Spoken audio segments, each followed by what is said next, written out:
Do not adjust your digital device. What you are about to see and hear may shock and appall you. Join our hosts as they encounter countless thrills, spills, chills, and hilarity as they explore the very weirdest in pop culture. The following media is so strange, so beyond the scope of what is normal, it will make you ask the question, why does this exist?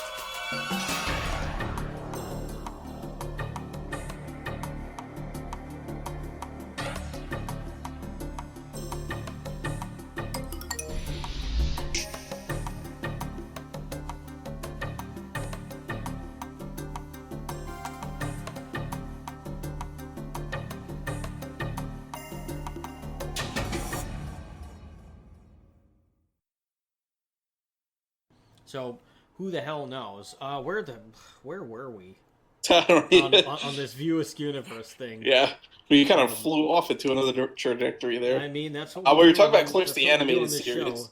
Yeah, we talked. Oh, and then we got to where I watched it, and here we go. I enjoyed Clerk, the animated series. Like it's just amazing that he made this whole universe that goes 30 years almost.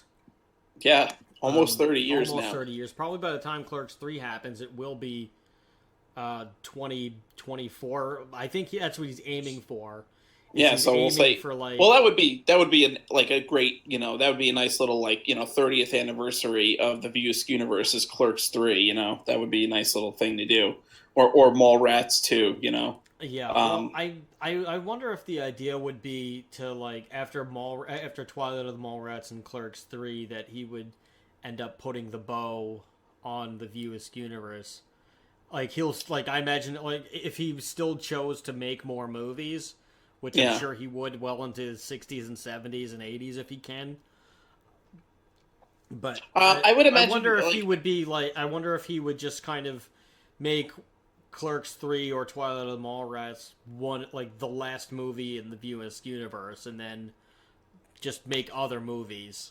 Well, I think he kind of references that a little bit in Jay and Silent Bob Reboot, which I haven't watched yet, but I know they kind of make fun of the fact that all these different pretty much everything in Hollywood now is either a reboot or a sequel of a movie that's 20 years old, that kind of thing. So I think Jay and Silent Bob Reboot is really a parody of that. So I think he would kind of know when to stop, because otherwise he just becomes a parody of himself, Mm.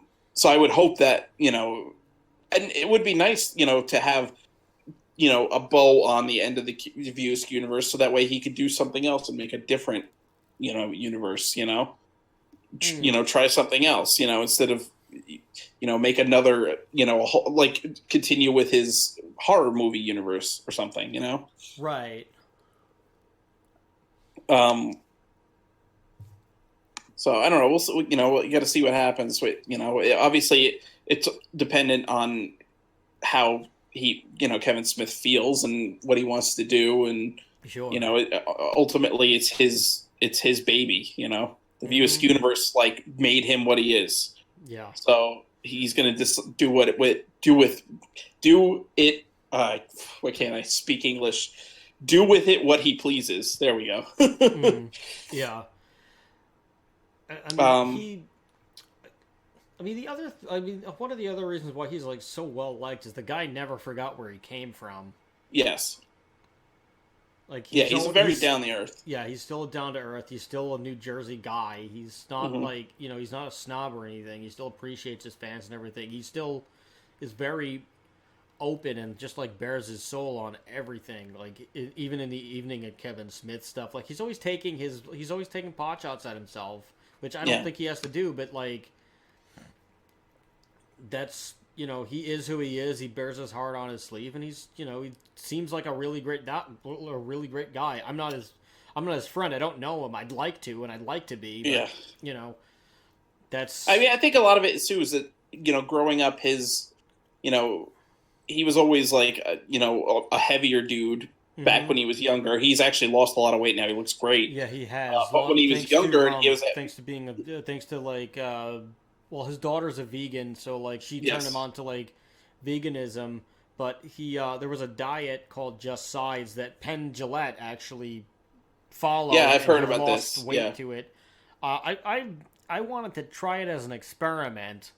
Mm-hmm. The missus won't let me because she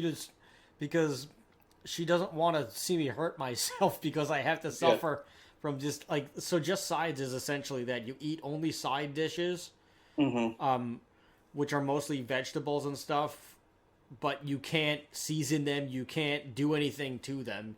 They just have to be plain Jane. So I think like the first part of the diet is like it changes up over time, but I think the first 30 days of the diet is baked potatoes. Or just potatoes. Like you could do anything you want to the potato. You can eat the potato however you please. You can roast it.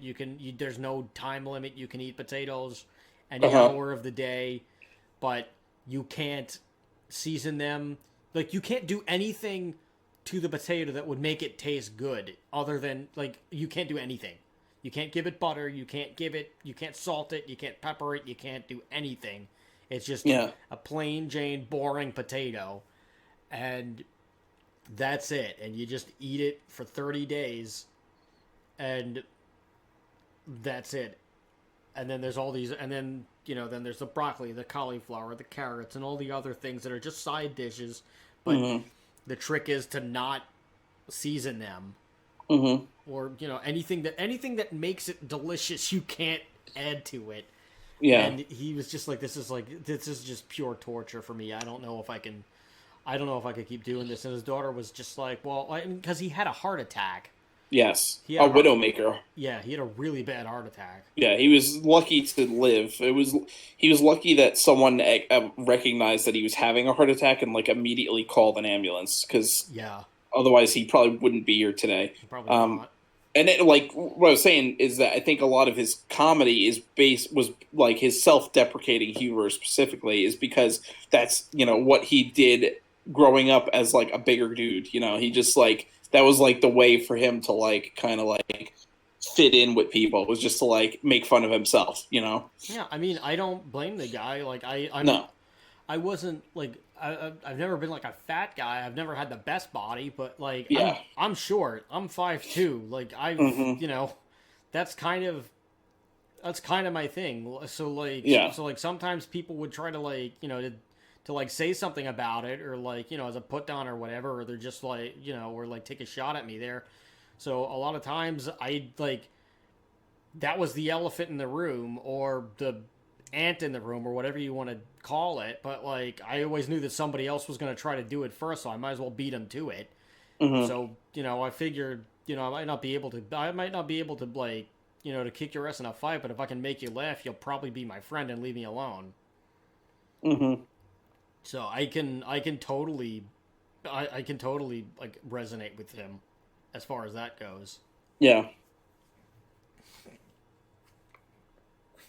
But as you were. Yeah, I think that was it. Okay. But it's just one of those things where like he never forgot where he came from, and like I think that's why people respect him so much. And also he's still friends with all these people. He employed his friends like like all the comic book men guys. They were his friends. Yes. And they were like extras in his movies. Like in Dogma, they're pretty much all there. Even Q from Impractical Jokers is a friend of his and was in he was in Dogma in the airport, and he's in he like shows up in a couple of other movies too. And he it's similar to Adam Sandler, and I even like you could say what you will about Adam Sandler's movies being funny or not funny.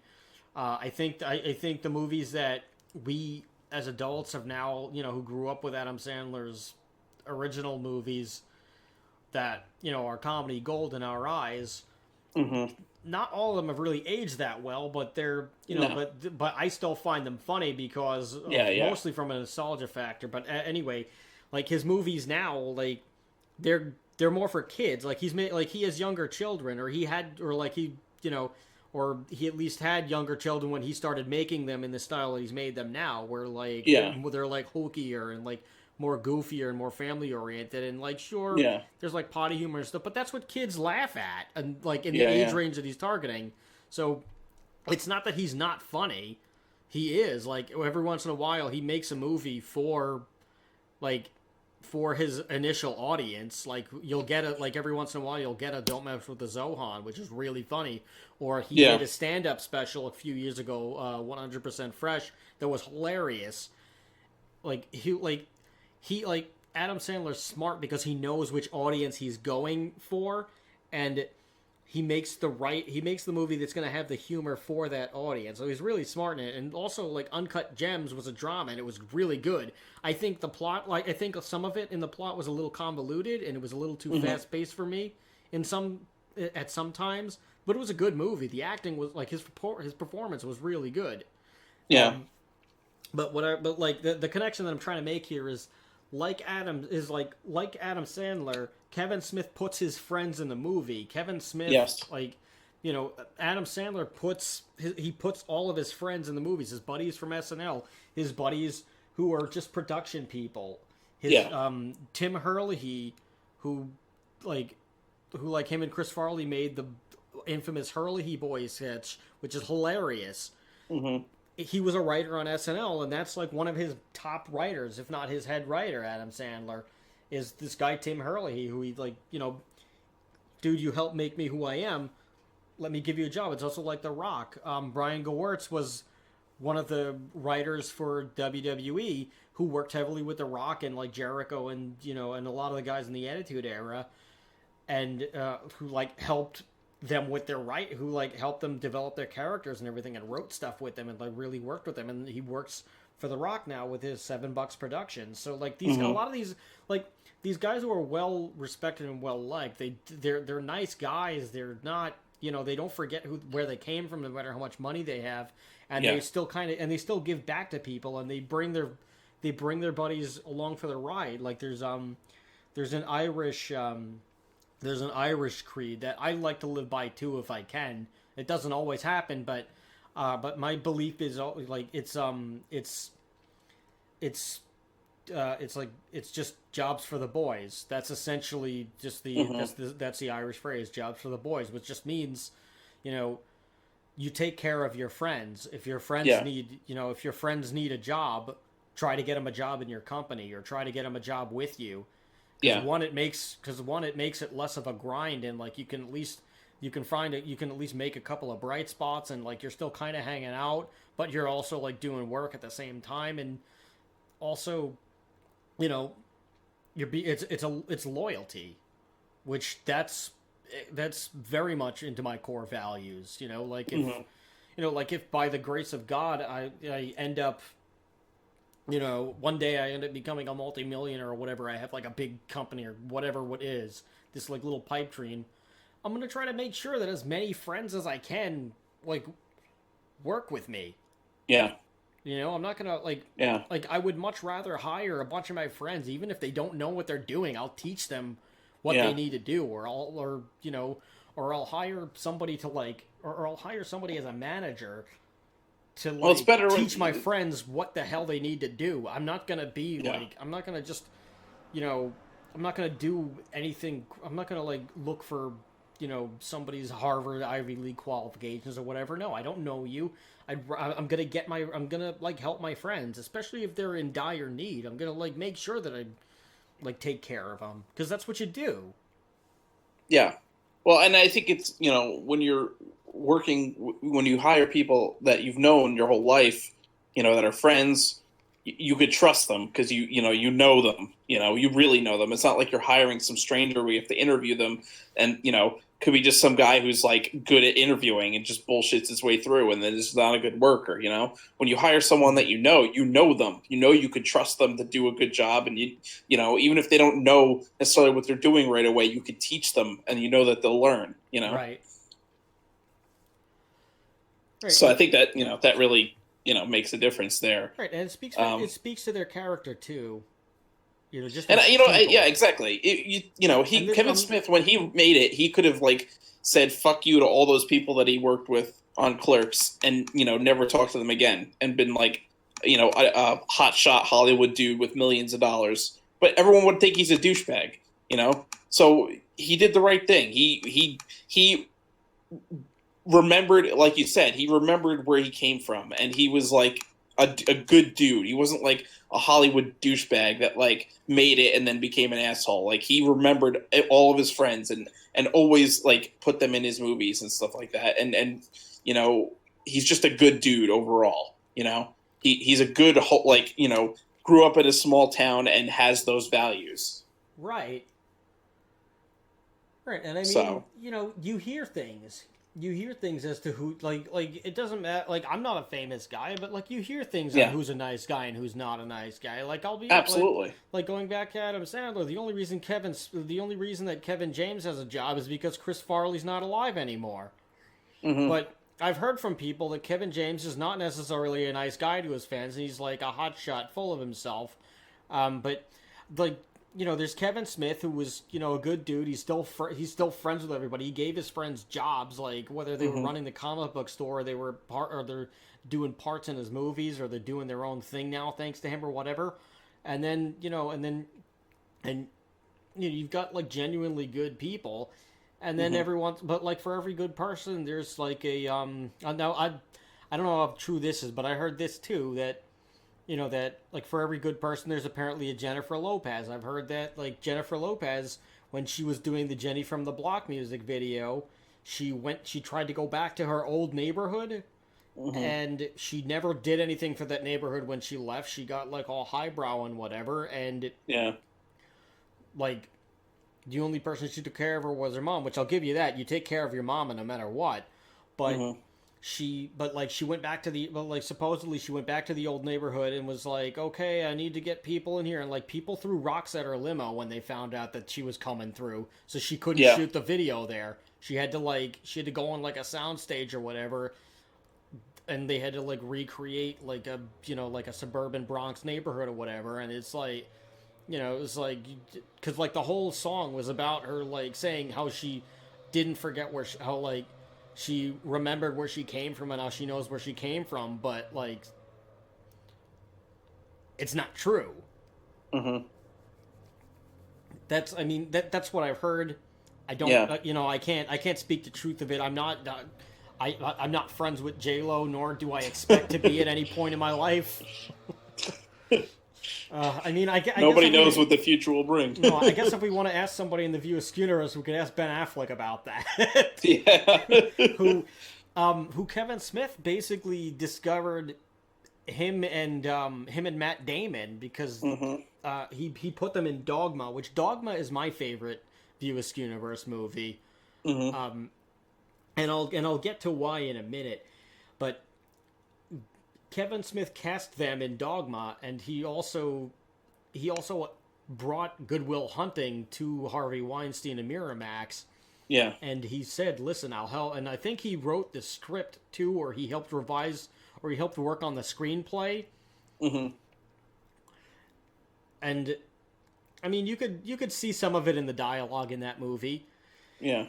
And there's definitely an influence there, but like Matt Damon and Ben Affleck were his boys. Yeah. And he basically discovered them and help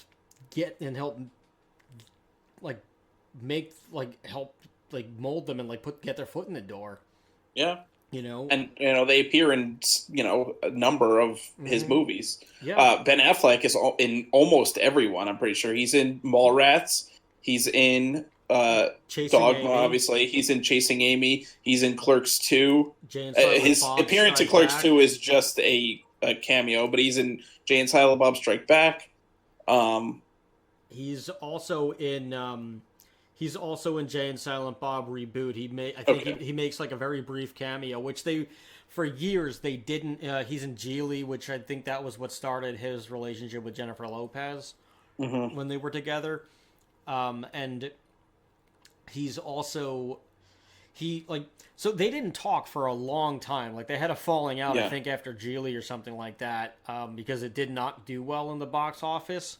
Yeah, and I don't know. There were other things, but like they had a falling out at some point, and they didn't talk for like many years, and there was like a phone call or something like that. Like one of them reached out to the other, and they like it's like somehow something happened, and they got to talking while Kevin Smith was shooting Jay and Silent Bob reboot, or he was like about to shoot it or whatever it was. He was working on it in some capacity, and he was like, "Dude, like, please be in this. It wouldn't be complete without you to just still come in and do it." And he's in there for like a moment, and it's and it was cool how they were able to reconcile, and I'm sure they're better friends to this day. I mean, also Ben Affleck had a lot of like he's had a lot of like hard times. I only found this out recently, but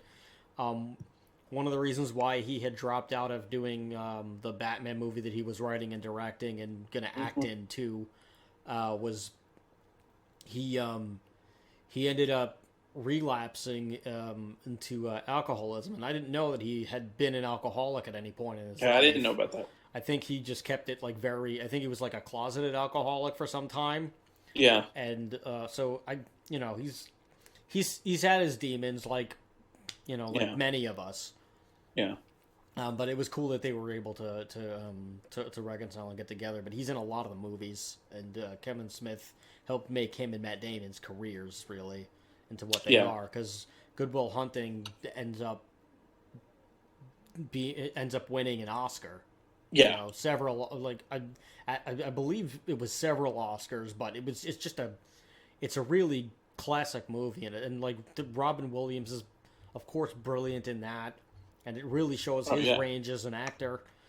It's one of the better movies that were made in the 90s, Right, was Good Will Hunting in the 90s or early 2000s? No, it was the 90s. I think it was like 97 or 99, somewhere between there. But yes, it's a really great movie. If you haven't watched it, I strongly recommend you check it out. I have not actually watched Good Will Hunting. It's a beautiful film. Yeah, I know it's a really it's on my list. Yeah. Yeah, I highly recommend it. It's often considered one of the greatest films ever made. Yes, it is. So it's definitely, I believe, in the top 100 on IMDb. So I do want to eventually check it out. I just never got around to watching it. Yeah. So there's plenty of movies in there, but my favorite for a while was Mallrats for a little bit, just because I could relate to Brody very much. Yeah. In that movie, especially at the time when I was in, when I was in high school, I was like, Brody was basically like, I could see myself living vicariously through him, just like, guy down on, just comic book nerd down on his luck, just, trying to score a girl, or like his girlfriend just breaks up with him, he goes to the mall to hang out, like very relatable, very standard stuff. Yeah. And then it turns out, of course, that he does the one thing that he tries, he just does the one thing that he knows will make him feel better to try to get away from her, and he can't get away from her. Yeah. That movie, it's really great on its own. I think it still holds up. It's still funny. It's very dated, but I think that's the point. Is because a lot of his movies, especially in the View Askewniverse, are timepieces, and there's the commentary that directly dates it to that point in time, and I think it's intentional. Right. Yeah. Because absolutely. Because you could when William's old enough, you could kind of just show if he ever just asked what was it like when you were growing up, Dad. You could just show him, you might not even have to say a word. You could just show him these movies and say, that's pretty much how it was. Yeah. And, it would be a pretty accurate representation of the time. Yeah. Dogma is my favorite View Askewniverse movie, because, I want to say just, for the longest time, probably, I want to say pretty much since I was maybe a young teenager, 13, around 12, 13 years old or whatever. I've always just kind of struggled with religion. I've always I've always questioned it. Yeah. I've just always wondered whether or not it's a just this God thing or whatever. And I've said this on the podcast before. Like I'm more, I'm a deist. I believe that there's something out there, and I believe that that we are part of a greater picture that none of that just we're not meant to understand, and we probably won't figure it out. Mm-hmm. Because we're just all part of this greater ecosystem. But whatever rules this is not necessarily a god, and it doesn't and whatever it is, it doesn't really care about our morality or anything like that. Like there is no heaven or hell that we that we'll go to when we die. We just become we become Earth. Maybe we become reborn or whatever it is. That's fine. Like I would believe in reincarnation because that would make sense with the natural order of the ecosystem and how it's constantly feeding off of itself, and the energy is just fueling itself. That makes sense to me. And I think if there is a god, it has more important things to do than watch Earth. I think it just shows up, does god things, creates, destroys, moves on, etc. Yeah. I don't think there's any rhyme or reason or whatever it is. It's something beyond our comprehension anyway. But Dogma very much questions religion, and it also spits in the face of organized religion at the same time. Like anything that you've been taught to believe, to relating to God or the devil, Dogma just laughs and just says, no, it's just stop thinking about this. Stop trying so hard. It's gonna you're gonna hurt yourself. This is what's really going on. And it's also funny that Alanis Morissette is essentially the savior. Which I think is funny. And she doesn't speak, which I think is funny. Like, just being a singer, she doesn't speak. She just has the one note at the end that is basically the doomsday note. And, we have Matt Damon and Ben Affleck as Bartleby and what the hell is the other one's name? Loki, yes, Loki and Bartleby, and they're the they're the two fallen angels, or the two angels that defied God, and they're just like, what, I'm tired of doing this. Why do we have to serve God?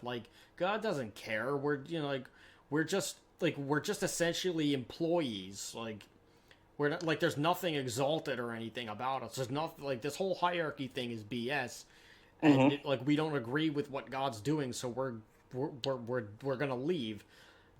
And this has been a top. This isn't. It's not new for an angel to just do that. I mean, we have the Divine Comedy. We have Paradise Lost. We have what the hell was it? There was something that I was doing in an acting class that I took in November. There was a play that we did. Oh God, I can't remember the name of the play. It was done in the 90s. I'm not gonna go get my notes, but Marisol. That's the name of the play. Okay. Where, we were doing in an acting class I was taking, and it was on character development. And that's a crux of it too, is that just God just decided to quit his job basically, or God just became more of tyrannical, more of Old Testament God. Yeah. And the angels decided to stage a revolution, and Marisol becomes a conduit to it. It's there. I mean, there's a lot of really interesting elements throughout that you have that.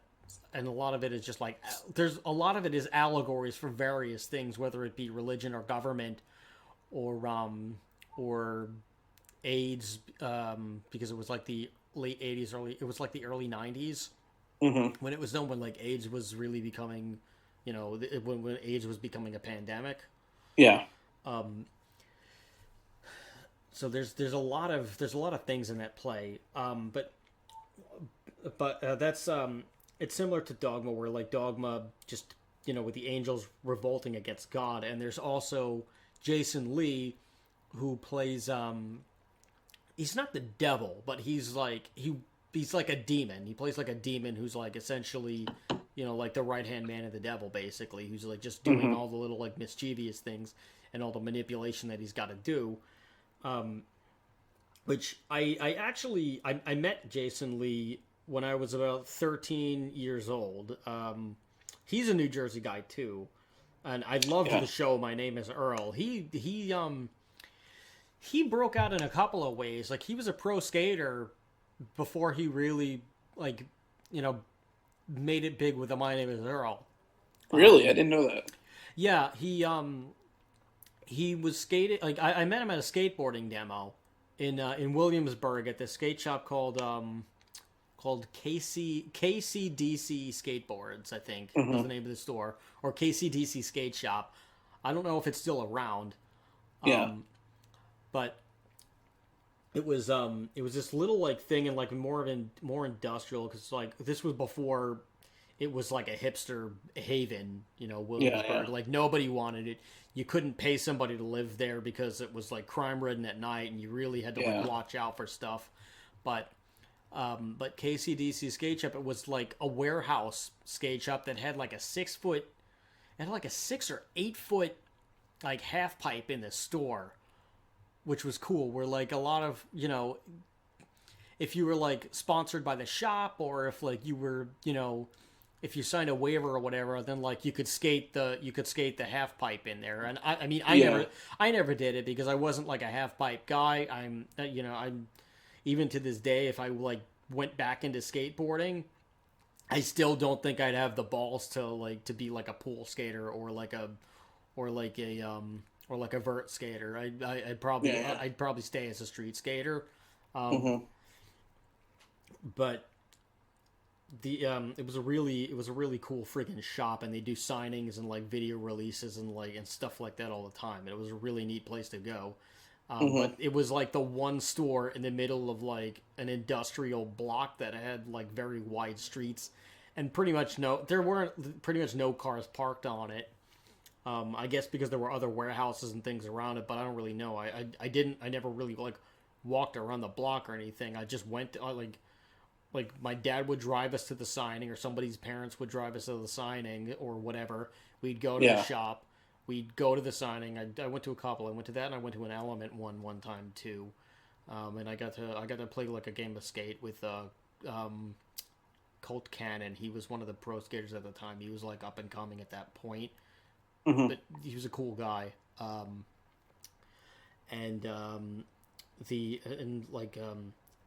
So the name of the skateboarding company, I'm not sure if he started it. It was called Stereo Skateboards.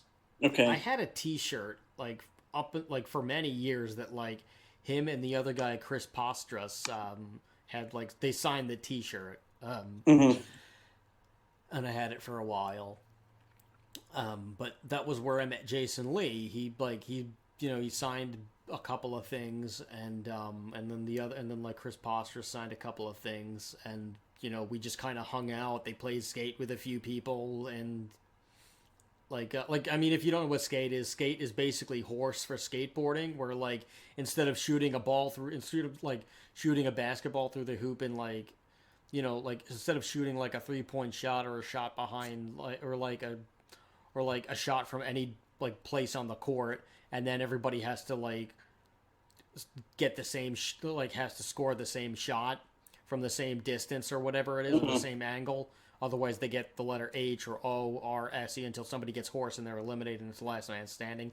Skate is like that for skateboarding tricks, where let's just say we're playing a game of skate and you land a kickflip, then I have to do a kickflip, and if I land the kickflip, then we keep going until somebody misses and gets the letter. But if I bail on the kickflip and I don't get it, then I get the letter S, and then it goes to you. You do the next trick. Let's just say you don't make it, and then you don't get a letter because there's no trick set.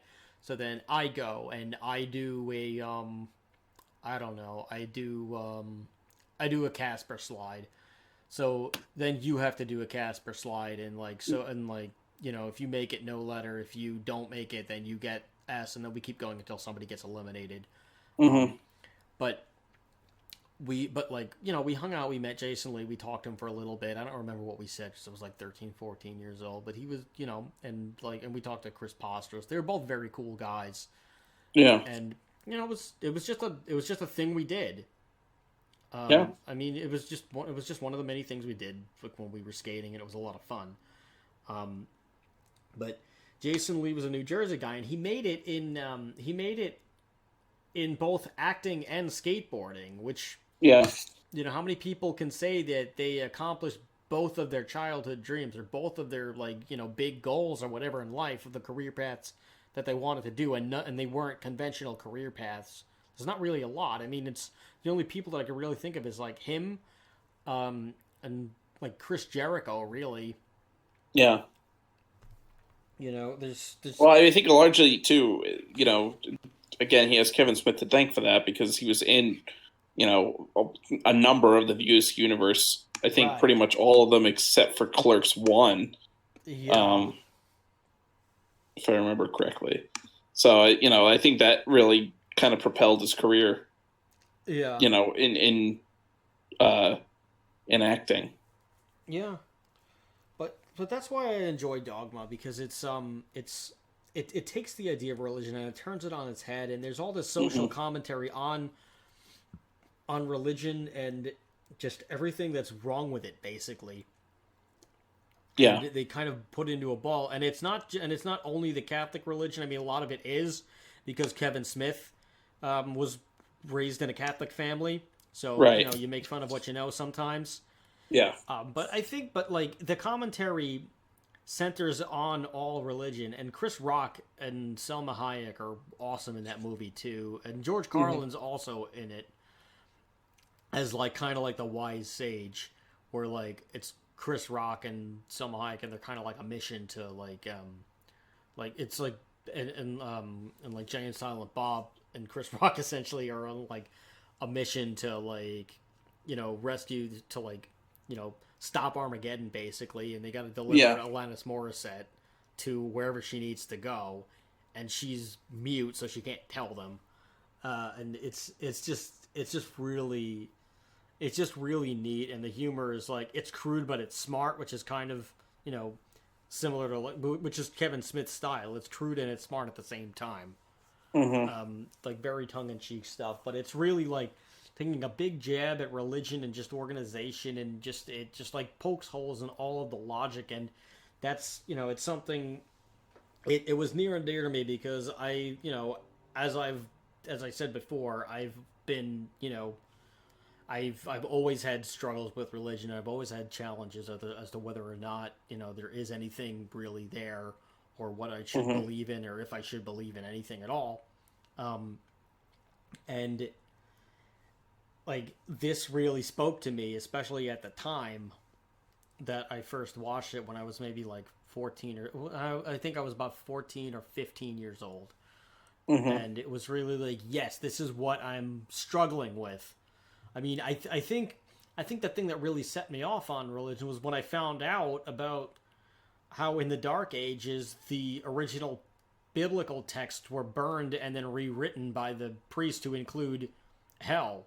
Because the church made up hell to as a way to extort people and to scare them. Yeah, and to scare them into control people. Yeah, right. Because fear is the easiest way to control anybody. It's our basest instinct. Yeah, exactly. And that was how the church really rose to power. Was during the Dark Ages. They burned the original texts of the Bible, so nobody knows what it really said, and they just rewrote it to fit their narrative so that they could control people. And the second that I heard that, I was like, oh. So essentially everything that I'm being taught is a lie. Yeah. So that's what am I doing? The word dogma itself, it's basically what it is. It's right. It's man-made superstition that is forced into religion and on religious people to scare them into obeying what the church tells you to do.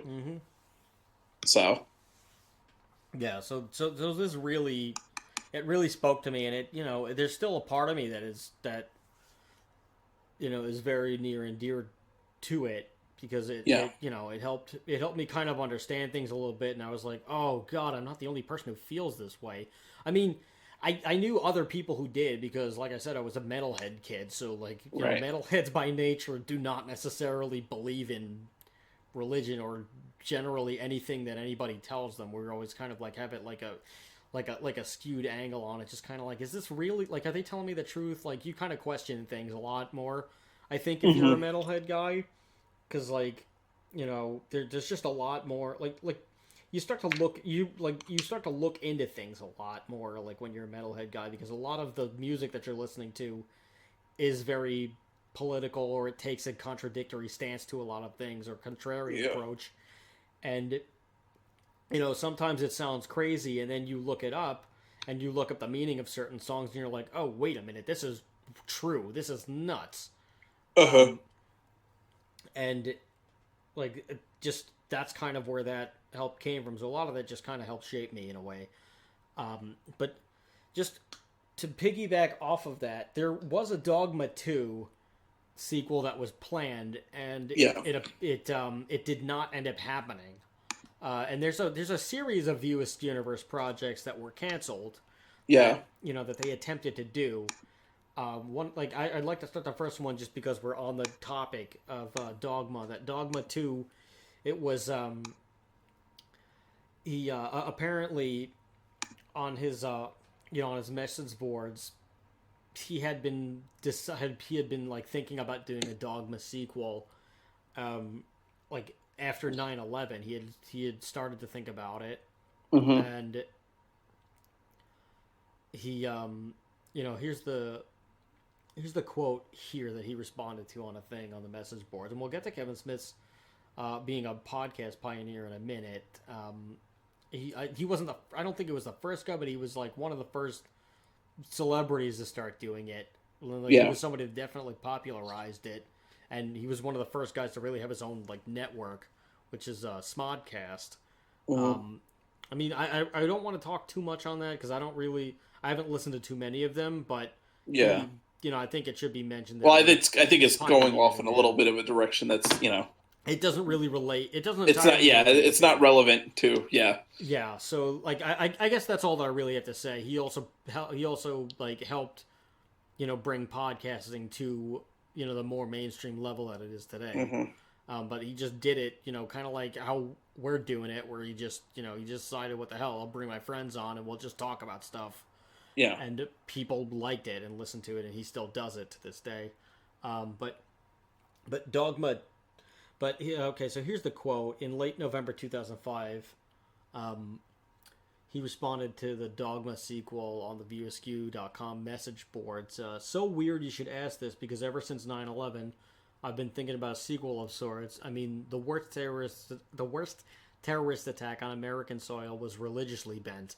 In the wake of said attack, the leader of the free world, being George W. Bush, outed himself as pretty damned Christian. In the last election, rather than a quagmire war abroad, the big issue was whether or not gay marriage was moral. Kevin Smith's brother Don is gay, by the way, Hmm. um, and that's why Kevin Smith is very pro LGBTQ plus. Um, I think that's all of it. I don't know. It changes, that moniker. Sometimes I see. Yeah. Sometimes it's with the plus. Sometimes it's without the plus. I'm not really sure what's the right thing. So if that community gets mad at us, I'm sorry. I can't keep up with it. Sometimes, like, I'm.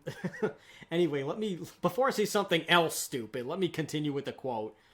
Back when I made Dogma, I always maintained that another movie about religion wouldn't be forthcoming, as Dogma was the product of 28 years of religious and spiritual meditation, and I'd kind of shut my wad on the subject. Now, I think I might have more to say, and yes, the last Scion would be at the epicenter of it, and she'd have to be played by Alanis, and we'd need a bigger budget, because the entire third act would be the apocalypse. Scary thing is, the film would have to touch on Islam. And unlike the Catholic League, when those cats don't like what you do, they issue a death warrant on your ass, probably referencing Charlie Hebdo, which there was a journalist who did a... Well, this is way before that. Oh, okay. That incident happened. So, but I mean, that was not uncommon for that to happen, though. Yeah, so, like Charlie Hebdo was like a guy was... I believe Charlie Hebdo was the name of the publication. And was it British or Irish? They were French. Oh, French. Okay, so there was a guy who was working at this particular publication. He does a cartoon or like a comic strip about that depicts Muhammad, the prophet, and they like Muslim extremists found him and they like beheaded him. They killed more than just him, though. It was like a massacre. Jesus, I thought it was only him. Yeah. No, they killed several people. Oh wow! All right. Well, anyway, so that's what he means. Like you don't like. There's stuff like that you just they do issue a death warrant on you. Yes. And now to continue the quote. And now that I've got a family, I'm not as free to stir the shit pot as I was when I was single, back when I made Dogma. I mean, now I've got to think about more than my own safety and well-being. But regardless, yeah, a Dogma follow-up's been swimming around in my head for some time now. He didn't really mention it so much, but like in 2017, he revealed that he just no longer desired to make any movie that like was religious based. So like he pretty much like Dogma 2 was like it I don't think there was any real like pen to paper maybe but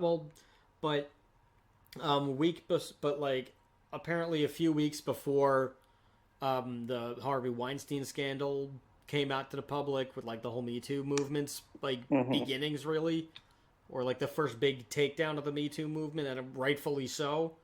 Yeah. Was this like, greaseball Harvey Weinstein who just, preyed upon God knows how many women just as that slimy standard casting couch thing that's just, it shouldn't even be a thing. And like, I think it was even grosser that everybody knew. Yeah. It was like the worst kept secret in Hollywood, where like even like Seth MacFarlane had like made a joke about it at the Golden Globes.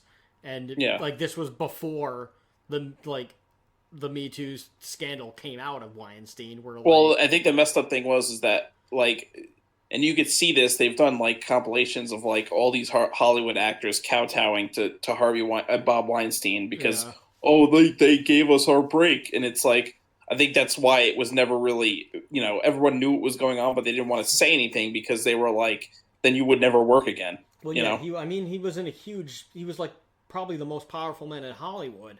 Yeah. At that point, or at least one of, for sure. He was definitely in the top 3, I would think. Yeah. And like it's just crazy that they allowed him to get taken down, because they very easily could have just shut it down and manipulated mainstream outlets to not do anything, and and social media companies, they could have just bribed the crap out of them and just made it go away. And for whatever reason, I'm glad that it happened, but I'll always wonder why they gave him up, basically, or was he protected? Did he piss somebody off? Well, that's probably what happened. I'm sure that's happened. He probably pissed somebody off who was way higher up than him in the food chain, if you can believe it. And they were probably like, all right, now this is happening. Throw him to the dogs. Yeah, or maybe, I don't know, or maybe they called it, maybe he pissed somebody off, they told him don't do this, or whatever, and he called their bluff, and they were like, we have everything on you, and we'll end you. And he called their bluff, and they, did this. Yeah. So, I don't know. It's always, it's something that we'll never know the answers as to, how this was able to happen, but I'm glad that it did. Anyway, so a couple of weeks before that happened, Harvey Weinstein had pitched to Kevin Smith about doing a Dogma sequel. Not a lot came from it, but it was just an idea. According to Smith in an interview with Business Insider, he recalls, I said, how are you? He says, we have Dogma. I just realized we got to get it out there again. I said, we do. People online are always asking where they can get it. And then he goes, that movie had a big cast. We might even be able to do a sequel. And I was like, yeah, man, right on. I might think about that. And he was like, we'll talk. And a week later, the New York Times story breaks. I felt sick to my stomach. And Kevin Smith apparently believes that he got the call because it was him looking to see who was a friend still because his life was about to shift completely. Yeah. It's plausible. I mean, it's also out of the blue that, like, he would just decide to, like, do it, like, 2 decades later and just like, hey, remember that movie Dogma you did? So I don't know. I mean, it is weird. I mean, since the scandal has come out, Kevin Smith has, like, demoralized Harvey Weinstein, and he was like, I didn't know. I would have to say, I would believe that I would believe that Kevin Smith legitimately did not know for sure. Yeah. Well, I'm sure he heard rumors, but like I don't think he was hanging out at the kind of parties that were like where this shit was going on. No, I don't think so. Like we said before, he knows where he came from. I'm pretty sure he he doesn't strike me as somebody who would, like, really enjoy going to those kind of parties, and, like, he would only go if he had to. Yeah. Like, if he, and it's one of those things where it's like I have to make an appearance and we leave early kind of thing. Yeah, like if he had to show my face and leave early. Right, like just schmoz an investor. All right, I'll have 2 drinks and I'll go. Just a kind of thing. Like, just one of those things. Or it's like, all right, it's Oscars night. I'll go, but I don't want to. Or, oh, it's the Christmas party. I don't want to go to the Christmas party. I don't like anybody there, but, let's just let them know so that, maybe they want to, and I'll, like, pitch a project to somebody, and we'll see if, if anything comes of that. So, yeah. But, like, I'm sure he heard things, but I don't know if but, like, I don't think that he knew. Right. And, I mean, he's a pretty solid guy. As far as I can, judge. He seems like a pretty legit, solid dude. So I don't think that I don't think that he knew, and I think that if he, like, I'm sure he heard things, but I think, I think he wanted to give him the benefit of the doubt, and he was just like, oh shit, it's true. Yeah. But he's actually donated money to I think it was the Women in Film Fund. Yes, he has. Since then, and all the proceeds from that he's gotten in, like, residuals from the Weinstein produced movies he sent to them. But he actually said because it wasn't, like, there wasn't much left because they're not as, like, in syndication as much anymore. They don't get as much money. He actually donated $2,000 a month to that to them instead. Sure. So. Well, that's good. Yeah. Yeah. So he had we've actually already hit the 2-hour mark, if you can believe it. Yeah. So like the other canceled projects was something called Busing, which this was his sequel to Clerks. Well, this was not a sequel, but this was like this was his follow up to Clerks that he had initially, like, penned. He wrote a film called Busing for Hollywood Pictures, which was it was a Disney studio that is now not. It's now defunct, so it doesn't exist anymore. But it was basically Clerks in a restaurant, which I guess is, I guess is essentially what the movie Waiting is basically Clerks in a restaurant. Well, I mean, Clerks 2 is Clerks in a restaurant also, technically. Yeah, technically. But it was just called Busing, so, like, like you're bussing tables, you're a busboy or whatever. So, like, I guess it would have had a similar feel to what Waiting is. And it was announced, like, 94, and it was intended to be part of the View Askewniverse. It wasn't made, but at the end of Jay and Silent Bob Strike Back, it was featured as a poster parodying the Clerks poster. So he had, like, a little Easter egg to himself in there. And maybe a handful of other people, which is kind of funny. There was another one called Name, which was a follow-up to Chasing Amy. It was going to be It was going to star the same three people from Chasing Amy, and it wasn't a sequel. It was just going to be another movie. Yeah. And he says it was like it wasn't a sequel. I don't know if it was a prequel or if it was just like something that was just going to maybe like have all three of them just in it, but not interact. Yeah. Or like only some of them would, or like only like some of them would be in it and interact, but not all of them, or like not like the key people, because it. So I'm not sure, because this was never made and there's not really a whole lot on it. He said it was kind of porn bent for and they wanted to do it, but it just didn't really happen. No pun intended, but he wanted to do like a project about porn just for like whatever reason. He wanted to do like a commentary on porn, and that ended up happening with Zack and Miri Make a Porno, which is not it's not in the View Askewniverse. No, it's not in the universe. It's a pretty funny movie, but it has nothing to do with the View Askewniverse. Mm-hmm. And he abandons, and so like Name he didn't do because he ended up doing Dogma instead, which I think was probably the right choice. Yeah, I would say. And there was another one called Clerks Sell Out. So this was supposed to be an animated movie, which in one of the episodes, I think in the last episode of the Clerks animated series on the commentary on the DVD, so you can watch it. Mm-hmm. You could watch it tonight if you want. You could watch it right now. You could just shut me up and I'll drown out here. But he wanted it to go theatrical, like just a theatrical animated release. Yeah.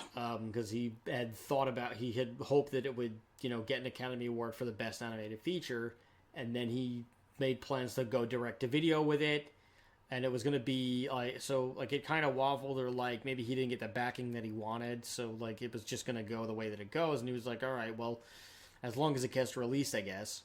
Yeah. And then maybe it would have been better off, because maybe like if he wanted to aim for like best animated feature, maybe the studio would have like been too far up his ass about it, and like, just had too much control, and it probably wouldn't have even like been what he originally intended, and then they probably were like, all right, fine, well, and he probably just was like, listen, I want to do what I want, and they were probably like, all right, fine, well then it's got to go direct to video, because if you want this to be like Oscar worthy, then we're gonna have to really like micromanage this. And he was probably like, I'm not gonna do that.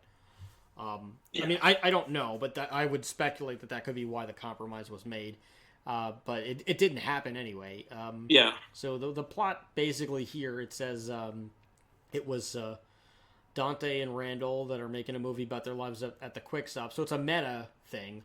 Yes. Which most of his movies are, especially here in the View Askewniverse.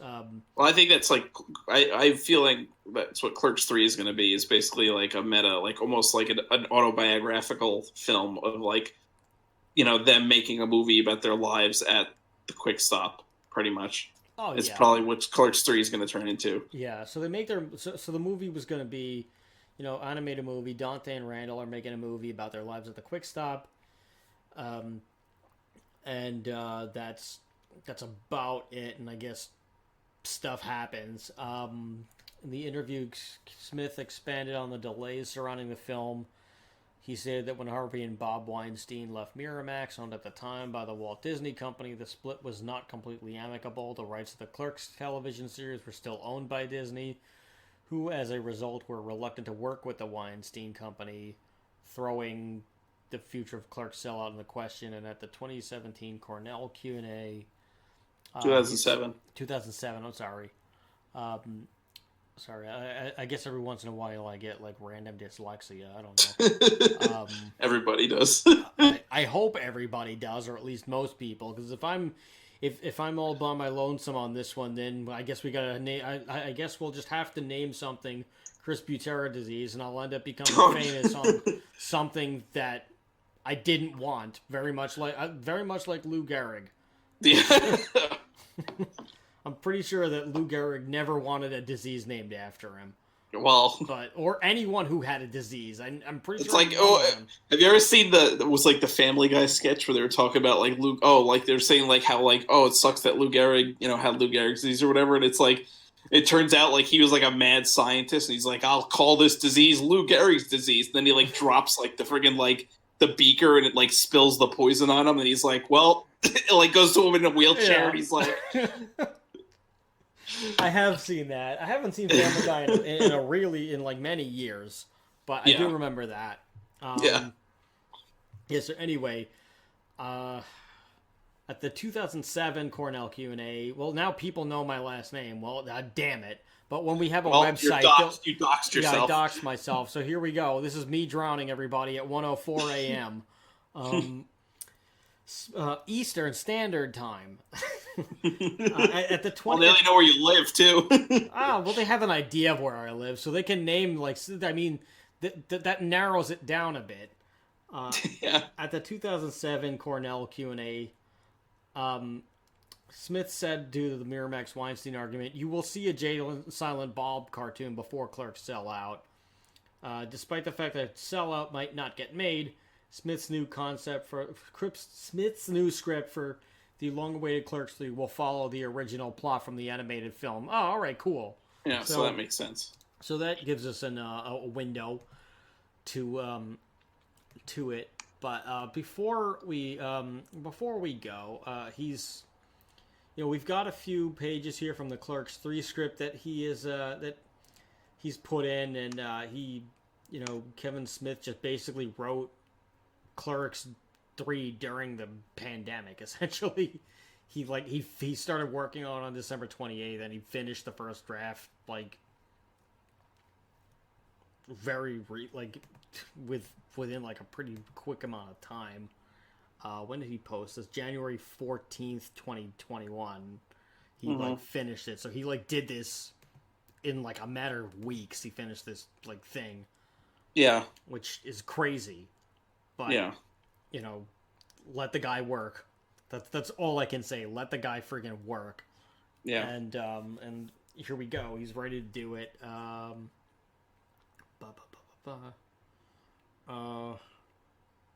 me try to get... let me just read the whole quote. I think he put this on his Instagram. I started writing Clerks 3 on December 28th and just finished the 101-page first draft last night. But the writing doesn't begin when you start tapping the keys. I've been stirring this stew in my brain pan for a while now, so when I sat down to put years of daydreaming into actual words, the typing part of the writing process was pretty brisk. Fake New Jersey, or what I've long called the View Askewniverse, has been much more preferable to visit than the real world lately. But I've told the tale I wanted to tell, so it's time to step back, handed the script off to a trusted few, and then tinker further based on feedback. For those keeping score anymore, there's actually Clerks 3 V2. I had written a different version of Clerks 3 about 6 years back, one which I'm now very happy we never made, although I used the opening scene for Jay and Silent Bob reboot. Oh, good to know. This is a much more personal story than the previous incarnation, drawing directly on the heart attack that nearly killed me 3 years ago next month. It was oddly triggering writing those scenes, as it was the first time in a while I contemplated how close I came to shuffling loose this mortal coil. But far more than make me mindful of my own mortality, this script of Clerks 3 made me laugh out loud. Dante, Randall, Elias, Becky, Jay, and Silent Bob are all back, and the premise of the flick allows anyone who was in Clerks or Clerks 2 to return in some capacity. After a bummer of a 2020, this is how, you're no kidding. This is how I want to spend of 2021 at Quick Stop Groceries in New Jersey, where it all began with friends and family. And when we finally roll cameras on Clerks 3, I will know beyond the shadow of a doubt that I am supposed to be there that day. So very cool. I'm looking forward to Clerks 3 whenever it does come out. But I'll watch anything this guy makes. There's nothing that he can make that I'll say. You know what? I was just gonna have like a really easy jab at Geely, but at some point I'll probably end up watching it just because he made it. And I don't know. Well, the saving grace of that movie is George Carlin. Yeah. So I guess I'd watch it for Is it? Oh wait, no. Geely is the movie that Ben Affleck wrote and directed. I'm sorry, Jersey Girl. That's what I'm thinking of. Oh, okay. I'm thinking of not Geely, Jersey Girl. I won't watch. Okay, so Geely I will not watch. Jersey Girl I'll watch because Kevin Smith directed it and George Carlin is in it. My bad, everybody who's been watching this. Don't watch Geely. Yeah, don't watch. Well, don't watch Geely. And if you have watched Geely, I'm freaking sorry. And Kevin Smith, he's also like, he also wants to like, he's also gonna be like doing some NFTs. Next week on the 28th at this time, which by the time it's out, he'll be doing it. NFTs are like a really stupid thing. It's a crypto related art thing. I don't want to get too much into it because we've been on this podcast for a while now. Yeah. And you know, it's like, but NFTs are this new art crypto fad thing where like you can sell your arts on you could sell art on blockchain, and essentially you pick which cryptocurrency you want it to be able to be sold for. Like the most popular one is Ethereum. So like I think it's like 50 whatever of it is of that particular crypto. Yeah. Or like it's $50 worth of that cryptocurrency. Yeah. You pay that much, you upload your art to like to this app. I forget what the I don't remember what the app is, but like there's an app that you upload it to, and you pay the money, you upload the artwork, and or the artwork or a clip of like a short clip or like a short song or a full song. I don't even know how I don't know what the limit is as to like, you know, how much you can do as far as like memory that it would take up, or like how or how big the file is. But like you upload this file like into the blockchain world and you sell it on the blockchain essentially, and people buy it, they download it, and they own the blockchain. They own this file essentially. Mm-hmm. So like they own they get part of this like little club that like owns your art. So like it's not like I don't know if they own the IP, but they own the piece from that. They own this digital. It's basically art. Like. Essentially, it's basically like friggin' like the producers when they're selling like portions of their play to people. Like, oh, you now own 150% of Springtime for Hitler. You know? Yeah, it's basically that, and it's like, and like people have been piling in because it's like this new trend and it's new fad, and it's just, but like the art, but like you can make anything an NFT. NFT stands for non-fungible token, and And like you just like you can make it anything. Like there are people who have made, like I think Logan Paul did this. He made he made a bunch of money on NFTs because he made NFTs of like clips of his videos on YouTube, clips of his YouTube videos. And he made them into NFTs, and people bought it. Yeah, like why would people buy it? I don't know. Like it's stuff like you can make it. You can make it as exclusive as like only the people as like if like you can make it as exclusive as like you can make a painting specifically to be sold as an NFT. Right. And the only way that anyone can get the painting is an NFT, which a lot of artists have done, and they've made money on it. Like I think Elon Musk's wife, girlfriend, baby mama Grimes made a bunch of money with that. Yeah. And like you can do that, but you can also just like do what Logan Paul did and just sell like things that anyone can get freely on the internet. Well, that's the stupidest thing I've ever heard. Yeah, but listen, I've said this before. If you can find a way for if anybody can find a way for dumb people to give them gobs and gobs of money, go right ahead. Well, I mean, that's the friggin' perfect example is the titty streamers on Twitch. So, I mean, there you go. or OnlyFans. If you can get some poor lonely schlub to give you a bunch of money for like, naked pictures, fine. Well, that's the thing. I mean, like, OnlyFans is one thing because, like, whatever. If you want to pay for porn, I mean, people buy Playboys still, so that's that. But like, the articles are great. The Twitch thing is like, it's not even porn. It's just like literally a girl wearing a really low cut shirt and showing off her cleavage, and people giving them thousands of dollars because of that. Yeah. No, it's just Twitch is. It's just weird in itself. Like, why am I paying? Yeah. Like, why would I give somebody money to watch them play a video game? I'd rather buy the video game, or I'll just watch, or I'll just how badly do I want to play the game? I don't care about the person's reaction to it. I don't see Well, that's why I think the best Twitch streamers are actually ones that have like good commentary that aren't just like friggin' like sitting there playing the game and like not saying anything or just saying stupid crap. Or just overreacting to things intentionally. Yeah. Where it's like, I don't know, I think it's stupid and cringy, a lot of it, but I think NFTs are just really dumb. Yeah.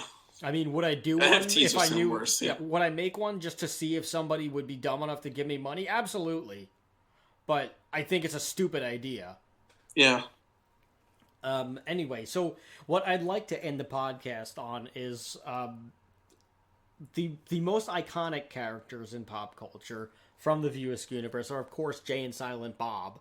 They're just two stoners, two drug dealer guys that are just out there hanging out the whole time, and they just happen to get themselves in a wacky situation just by being themselves, and just, having these crazy road stories, which, I mean, if you've ever met or talked to a drug dealer, they have very interesting lives based on the business that they're in. Yeah. So, while I don't condone selling drugs, and I don't think anybody should, because there's only a couple of ways out of that, and none of them are safe ways to get out of that lifestyle. Well, let's just say if you plan on retiring and living a healthy elderly life, don't get into a life of crime. Yeah, don't become a drug dealer. It's bad. It's bad for you. It will, and you're not really gonna. You probably won't live long enough to see your grandchildren. No. You might have a few kids, but you're not going to end up seeing. You're not going to see them grow up for very long. Right. Your only way out's in a box, pretty much. Yeah. And it's not it's not a good career path. No. It's lucrative, but it's not a good kind of lucrative. I'd prefer my money without blood in it, but not everybody does. Yeah. We'll put it that way.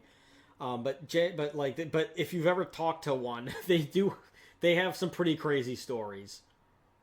I will say that. And if you've ever been one, then you know what we're talking about. Yeah. But Jay and Silent Bob, they're two stoners that just hang out in front of the Quick Check, or everywhere pretty much. Quick Stop. Quick Stop. I'm sorry. Quick Check is Quick Check is a real place. So is Quick Stop. Yeah. Well, Quick Stop is a real place. It is a real place. I've been to Quick Stop. I have not. I want to go on a Clerks tour when we get out of this pandemic. It's not, or a View Askewniverse really tour, that great. Really. No, the real Quick Stop is not that great. I'm sure it's not. I'm sure you could just simply drive in the parking lot, you take a picture of the store, and then you leave, and that's pretty much it. It's not like when you're doing a Ghostbusters tour and you got to go to the firehouse and then you go to the Central Park and all that other stuff. It's much more boring for the most part. A good thing about Quick Stop is that it's about 20 minutes away from Jay and Silent Bob's Secret Stash, so you can at least take a stop there too. That's what I was gonna say. You go to the Secret Stash to wrap up the trip. Yeah. But what I wanted to say was, Jay and Silent Bob are the two most iconic characters from Clerks and from the View Askewniverse in general, and they're the two most famous IPs that Kevin Smith has created. Kevin Smith, of course, playing Silent Bob in all of them. Right. And his best friend Jason Mewes playing Jay. Yes, which they've gone on to do, countless projects together, and Yeah. You know, Jason Mewes, like, you know, he's had some struggles of his own. He's had, but like, you know, they're two guys that were not necessarily that, you know, by all intents and purposes, from the natural order, the odds were not in their favor to make it even less than most of us. You know, like they were just poor and middle class kids, like, or poor and working class kids from, you know, from New Jersey. They're not supposed to, like according to those stats alone, they're already not supposed to be these, like, you know, rich and famous people, but they are. Yeah. And that's beautiful, and it shows you that, you know, upward mobility, you have to, like, it's not guaranteed, but it can happen if you just take the risk.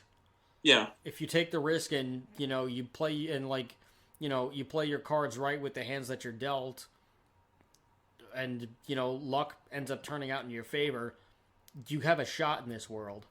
Yeah. It's hard. And there's a good chance that it might not happen. It's work and dedication, clearly, because, you know, like, again, Kevin Smith pretty much worked like 20 to 23 hours a day when he made Clerks, right, to make it happen, right? And how many people and put in like everything that he had, all the money he possibly had, and made it, and other people's money too, right? Yeah, like he, you know, he surrounded himself with people that believed in him. Yep. And if it didn't work, he would have been in debt for fucking the rest of his life, probably. Oh yeah. But it worked, and he got really lucky. But I wanted to point this. The point that I was trying to make is that I wanted to just say how, like, Jay and Silent Bob is just kind of had such a huge impact on pop culture in general. You like there's like, how many stoners have they influenced? I mean, also they're realistic to, like, stoners and drug dealers. Like, yes, like stoners and drug dealers are not, like, they're not like a Spicoli kind of thing, you know, from like Fast Times at Ridgemont High, which was Sean Penn's breakout role, and also helped popularize Vans in the 70s. Was Fast Times 70s or early 80s? It was the 80s. Okay, early 80s then.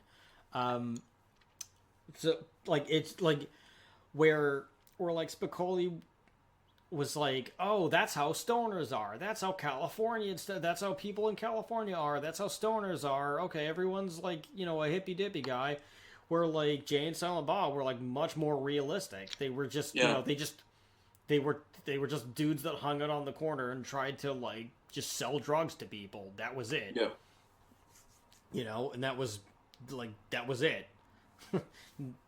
Nothing more simplistic than that, which that's how it is, essentially. If you've ever met a drug dealer, you would, like, that's like, if they weren't drug dealers, you'd probably want to hang out with them, but because they're drug dealers, you're like, all right, like, cool, I gotta go, you know. Or if you're looking to pick something up, all right, fine, just give me what you got, I'm gonna go, I don't want to get pinched. But also, like, their attitude, like, they weren't going to take shit either. Yeah. So, like, you know, very much, they were putting on a hustle, and they were what they were, and they, like, I mean, the whole plot of Jay and Silent Bob Strike Back is them being pissed off that people are talking bad about them on the internet and driving across country to stop a film about them. Right. Because people talk bad about them for the only sole fact that people talk bad about them on the internet because of the film. Right. You know, so and then when they get their money, like, they blow it on visiting every single person that ever, like, talked bad about them's house and beating the crap out of them. Yeah. Which is great. Yes. Like, honestly, I think that's what needs to happen to a lot of these people on, like, and even, who are, like, trying after to cancel people. Even after they're rich, they go right back to dealing in front of the store. Well, they go back to movies when, you know, because the store burns down. Right. But, like, they don't care, and they, like, you know, again, they know where they came from. Even if it is the back of a convenience store selling drugs, But Yeah. I think that's what I think what they ended up doing at the end of Jay and Silent Bob Strike Back needs to happen to a lot of these like cancer culture people. I'm sorry, cancel culture, which just beat up a bunch of cancer patients. No, that's terrible. Don't ever do that. That's messed up. that's terrible. Now we're canceled. Great. Big deal. I'll just make a new company again. I'll be like Michael Scott, baby. I'll just make another company and another company and another company, and every time you try to shut me down, I'll make a new one. I do not care. I will not back down. I'll just make a new company and start again. But I think that's something that that people should do who end up getting canceled by these like cancel idiots or like these social justice warriors or whatever it is behind a keyboard who don't actually do anything or don't actually do any real change. They just like spout off their insecurities on the internet and they like, try to take down people who like are totally innocent in the process. So I'm not saying that I'm not saying that everybody's an innocent person that they go after. Like every once in a while they do get somebody who legitimately deserves to be like, to be held accountable for a bunch of bad crap that they did. But most of the time it's like something stupid, or it's like somebody who they just don't agree with something they said. And like, of course they take it out of context and they do this thing. I think in that event where they're totally wrong and they try to ruin somebody's life just because they don't like them, I think that person should just take a page out of Jay and Silent Bob's book and just fly halfway across the country, find out where these people live, and just beat the crap out of them. Punch them in the face. Yeah. I think if that happened, less people would lie and make stuff up. Yeah. Well, I mean, that's the problem with the internet, is that you could just say whatever you want to somebody and they're never going to see your face, Yeah, if you said some of the stuff people say on the internet, you get friggin' a slap in the mouth. So that's the problem. I mean, it'd be interesting if at one point, like, there is a law put in place where like you can sue someone on social media who like did some kind of like defamation, or like slander. Well, I don't know. It could be a slippery slope on that, though. It could be, but I mean, it's going to be somebody with money's lawyers versus somebody at home who lives in their mom's basement. Yeah. So, I think they got a shot. Yeah. Well, the problem is that, when it's like unjustified and then the people that are rich are winning just because they have good lawyers, Well, there's that too. So, I mean, that also, that lends itself to a whole slew of problems. So, right. I don't know. God, why couldn't we have just gotten the 2015 and Back to the Future? Then all lawyers would be abolished, and then we'd be fine. Except Larry and Steve, who are really great guys. Yeah. Their law practices would be A-okay, and nothing bad would happen to them because they'd be the only lawyers left in because they're the 2015 people of Back to the Future too. They might even be so great that they'd be the lawyers who abolished law, and they'd just go off to their islands. I don't know if they own islands, but I'm sure if they wanted to, they could buy them. Anyway, so I wanted to say, before I went on my own tangent, that Jay and Silent Bob have just had a huge impact on just not just how stoners are portrayed in movies, which since those movies, I think they've kind of set the new gold standard as to how stoners are portrayed in movies. I've noticed that people that like actors end up going towards more of a Jay and Silent Bob approach of just like keeping it real, versus versus Spicoli approach, which it had to happen anyway. It was a sign of the times, and that like Jay and Silent Bob are just overall more believable because that's how it's realistic. That's how they are. And like just they've impacted so many facets of pop culture to the point where, like, I mean, I never really got into Degrassi. I know a lot of people did, especially in like people that I went to high school with loved Degrassi. I never got into it. I never watched it. I think Stephanie watched it. I think when my girlfriend Stephanie watched it, and I think I think my sister watched it too. Mm-hmm. for a bit, and I know that's where Drake is where like he like first did stuff on what he was in Degrassi, and that's kind of where he took his break. I think he was the kid in the wheelchair. I'm not sure. Yeah, Drake. yeah, he was on there. Yeah, but Jay and Silent Bob were on an episode of Degrassi, and like that transcends the View Askewniverse, or does it? Right. Like you could now say that, you could say Degrassi is part of the View Askewniverse, and I don't think people would argue with you based on that one episode. Or maybe Jay and Silent Bob are just like interdimensional beings that can appear in all these different timelines. I mean, it's plausible. Yeah, Dogma. Like how there's the theory of like how Stan Lee in the Marvel movies is actually was it the Watcher? Yeah, because he's like in every single Marvel movie, even the ones that aren't the MCU, like the Sony ones and the Fox ones. So yeah, it's like also, I mean, there's like a. In one of the movies, he has like a cameo where where he's in space and he's talking to the Watchers. Oh yeah. So it holds water. Yeah. But yeah, they could be interdimensional beings that are just disguised as drug dealers. I mean, there's that song "What If God Was One of Us," and he beat slobs like one of us, etc. And well, there they are. Yep. Could be. I don't know. So RJ and Silent Bob gods, it's plausible.